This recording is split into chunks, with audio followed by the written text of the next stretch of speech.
எல்லாருக்கும் வணக்கங்க. இன்றைக்கி உருளைக்கிழங்கு சமோசா செய்ய போகிறோம். வாங்க அது எப்படி செய்யலான்றதை பார்க்கலாம். வாங்க வீடியோக்குள்ளே போகலாம்.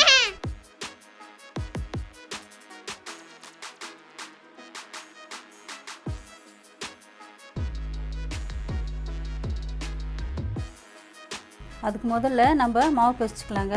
நான் வந்து 1.5 கப் மைதா, 1.5 கப் கோதுமை எடுத்து வச்சுருக்கேன். ரெண்டும் மிக்ஸ் பண்ணி எடுத்துன்னு வந்துக்கிறேங்க. மொத்தம் 3 கப் எடுத்துருக்குறேன். இந்த 3 கப்புக்கு தேவையான அளவு உப்பு போட்டுக்கலாம். ஒரு 1/2 கப் எண்ணெய் ஊற்றிக்கலாங்க. இது ரெண்டும் சேர்த்து நல்லா மிக்ஸ் பண்ணி விட்டுக்கலாம். நம்ம எண்ணெய் சேர்த்து மாவு பிசையும் போது சமோசா வந்து நல்ல மொறுமொறுப்பாக சாஃப்டாக வருங்க. இப்போது கையிலே பிசைஞ்சிடலாம். இப்போ நல்லா கலந்து விட்டுட்டு அப்புறம் பிசைச்சிக்கலாங்க. தண்ணி ஊற்றி மிக்ஸ் பண்ணிக்கலாம். இப்போ கொஞ்சம் கொஞ்சமாக தண்ணி ஊற்றி பிசைச்சிக்கலாங்க.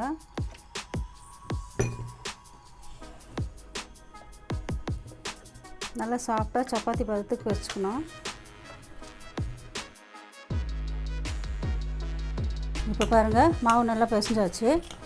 இந்த அளவுக்கு சாஃப்டாக பிசைச்சிக்கோங்க. பாருங்கள், இந்த மாதிரி சாஃப்டாக பிசைச்சிக்கலாம். இது ஒரு 10 நிமிஷம் அப்படியே ஊற விட்டுடலாங்க.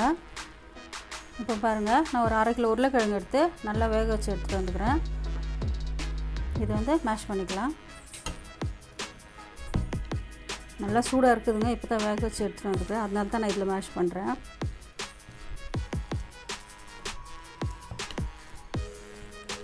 இப்போ பாருங்கள், ஒரு 1/2 கப் பட்டாணி எடுத்து நான் வேக வச்சு எடுத்துகிட்டு வந்திருக்கேன். இதையும் இதிலே சேர்த்துக்கலாம். இந்த உருளைக்கிழங்கு சமோசாவுக்கு பட்டாணி போட்டு செஞ்சோம்னா டேஸ்ட் ரொம்ப நல்லா இருக்காங்க. நீங்களும் செஞ்சு பாருங்கள். நல்லா பிசைச்சு எடுத்துக்கிறேன்.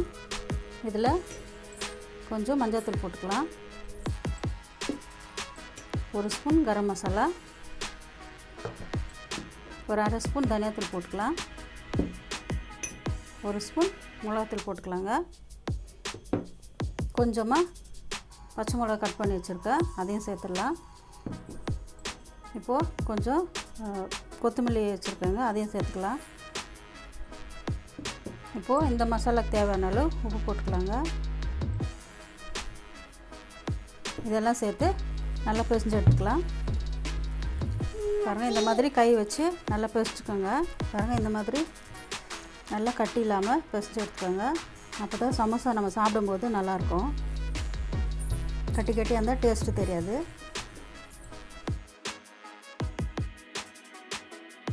இப்போ மாவு எடுத்து சமோசா ஊற்றிக்கலாங்க. 10 நிமிஷம் நல்லா ஊறி இருக்குது.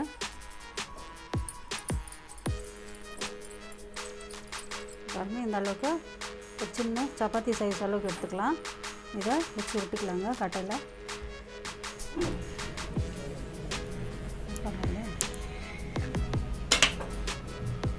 பாருங்கள், இப்போ 2 சமோசா அளவுக்கு நமக்கு கிடச்சிருக்கு. இதை வந்து இப்படியே மடித்து ஒரு கோன் மாதிரி நம்ம ரெடி பண்ணிக்கலாம். பாருங்கள், இது நல்லா இப்படி இதில் வந்து மாவோட மாவு ஜாயின் பண்ணி ஒட்ட வச்சிடலாங்க. கரெக்டாக உங்களுக்கு ஒட்டலைன்னா கொஞ்சம் தண்ணி போட்டு ஒட்டினீங்கன்னா ஒட்டிக்கும். இப்போ இதில் 1 ஸ்பூன் உருளைக்கிழங்கு வச்சுக்கலாங்க. அதுதான் உங்களுக்கு எவ்வளோ தேவையோ அவ்வளோ வச்சுக்கோங்க. கொஞ்சம் வைக்கிறீங்களோ அதிகமாக வைக்கிறீங்களோ. இப்போ வச்சாச்சு பாருங்கள். இப்போ இதையும் சேர்த்து கொஞ்சமாக இந்த ஓரத்தில் தண்ணி போட்டுட்டு நம்ம ஒட்டிடலாம்.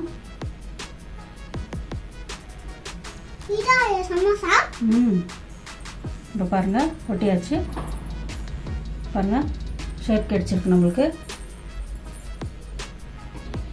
இதே மாதிரி எல்லா சமோசா செஞ்சுட்டு நான் காமிக்கிறேன் உங்களுக்கு. இப்போது சமோசா பொரிக்கிறதுக்கு ஒரு பேன் வச்சுருக்கோங்க. அதில் தேவையான அளவு எண்ணெய் ஊற்றிக்கலாம். இப்போ எண்ணெய் சூடாகிடுச்சுங்க. சமோசா பொரிச்சு எடுத்துக்கலாம். பாருங்கள், ரொம்ப சூடாக விட்டுறாதீங்க. ஓரளவுக்கு மீடியமாக சூடான போதும். இதை வந்து நம்ம கோல்டன் ப்ரௌன் ஆகிற வரைக்கும் பொரிச்சிக்கலாங்க. ஸ்டவ் வந்து ரொம்ப ஃபாஸ்ட்டாகவும் இல்லாமல் ரொம்ப ஸ்லோவாகவும் இல்லாமல் மீடியமாக இருக்குதுங்க. இப்போ பாருங்கள், நல்லா ரோஸ்ட் ஆகிடுச்சு. எடுத்துக்கலாம். இந்த அளவுக்கு ஆனால் போதுங்க.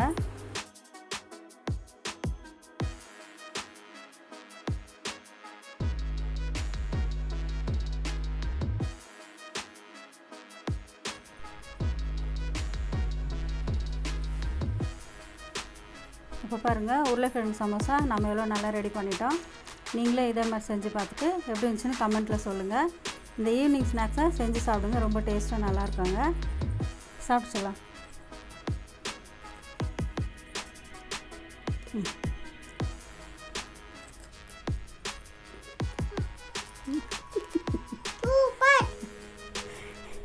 இந்த வீடியோ பிடிச்சிருந்தா லைக் பண்ணுங்கள், ஷேர் பண்ணுங்கள், கமெண்ட் பண்ணுங்கள், மறக்காமல் சப்ஸ்கிரைப் பண்ணுங்கள்.